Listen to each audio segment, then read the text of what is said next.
Northern California, the late 1960s. The era was marked by social upheaval, protests, and change, but in the shadows of San Francisco and its surrounding communities, a predator emerged who would terrorize the region with a series of brutal killings and cryptic taunts. He would come to be known simply as the Zodiac Killer. The first confirmed attack occurred on December 20th, 1968, near Vallejo. 17-year-old David Faraday and 16-year-old Betty Lou Jensen had parked their car on a secluded lover's lane.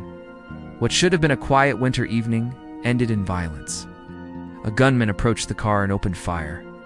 David was shot in the head at close range, killed instantly.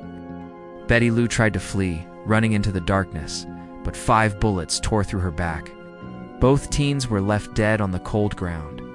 The attack seemed motiveless, a random execution that baffled investigators. Just 7 months later, on the night of July 4th, 1969, another couple was targeted. Arlene Farron, 22, and Michael Mago, 19, sat in a parked car at Blue Rock Springs Park, just outside Vallejo. A vehicle pulled up beside them, its headlights briefly blinding. The driver left only to return minutes later. This time he stepped out, armed with a 9mm pistol, and fired into the car. Darlene was struck multiple times and died from her wounds. Michael, though critically injured, survived. He later described a stocky man, around 30, with light brown hair. This witness account would become one of the few surviving glimpses of the Zodiac. The killer's arrogance soon revealed itself. Within days of the Blue Rock Springs shooting, local newspapers received chilling letters, written in a distinctive, threatening tone. They claimed responsibility for the murders and included details only the killer would know. Each letter was accompanied by a coded message, a cipher of strange symbols, which the writer demanded be printed in full or more lives would be taken. The newspapers complied. Amateur codebreakers and professional cryptographers scrambled to solve the puzzles. One of the first, cracked by a schoolteacher and his wife, declared his perverse motive. Killing brought him pleasure, and he claimed it would grant him slaves in the afterlife. The name he signed his letters with became infamous, a crosshair-like symbol, the mark of the Zodiac. On September 27, 1969, the violence escalated. College students Brian Hartnell and Cecilia Shepard were picnicking by Lake Berryessa in Napa County when a man approached, dressed in a black executioner-style hood with the Zodiac's crosshair symbol on his chest. He claimed to be an escaped convict, demanded their car keys, then bound them with rope.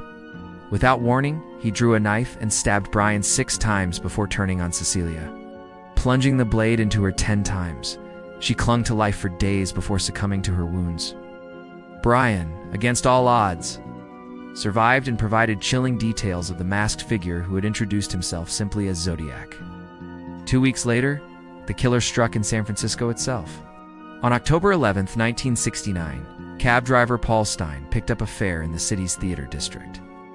The passenger directed him to an upscale neighborhood. At the intersection of Washington and Cherry Streets, the ride ended with a gunshot to the head. Witnesses saw a man wiping down the taxi before walking calmly into the night. Police arrived within minutes, but a critical mistake allowed the suspect to escape. Dispatchers mistakenly described the suspect as a black male, while the witnesses had seen a white man, about 35 to 45 years old, stocky, with glasses. Officers even stopped and briefly questioned a man who fit the description but let him go. Some believe that man was the Zodiac himself, walking away from the crime scene unnoticed. The letters continued, taunting police, threatening school children, and mocking investigators. Some contained blood-stained pieces of Paul Stein's shirt as proof of authenticity. Others included new ciphers, most of which remain unsolved to this day. The Zodiac claimed dozens of victims in his writings, though only 5 murders and 2 attempted murders have been officially linked to him. His messages revealed a mind obsessed with control, games, and the power of fear. Despite massive investigations by multiple law enforcement agencies, the Zodiac was never caught. Composite sketches, fingerprints, and handwriting samples were compared against hundreds of suspects. One man, Arthur Lee Allen, drew particular attention. He matched descriptions, owned items similar to those used by the killer, and was named in tips, yet no conclusive evidence ever tied him to the crimes. DNA analysis conducted years later on stamps and envelopes has further complicated the case.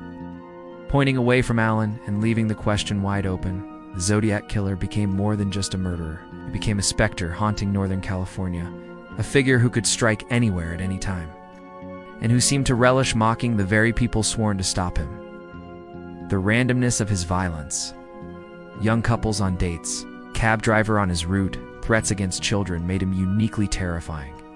His ciphers, some still undeciphered, keep alive the possibility that answers may be hidden in plain sight. More than 50 years later, the case remains one of America's most infamous unsolved mysteries.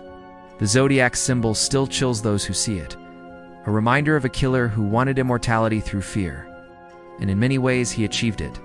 The murders, the letters, the codes, all remain unsolved fragments of a puzzle left behind by a man who vanished into the crowd, never to be unmasked. That's it for today. Some crimes scar history, some mysteries haunt forever. Until the next mystery, stay vigilant.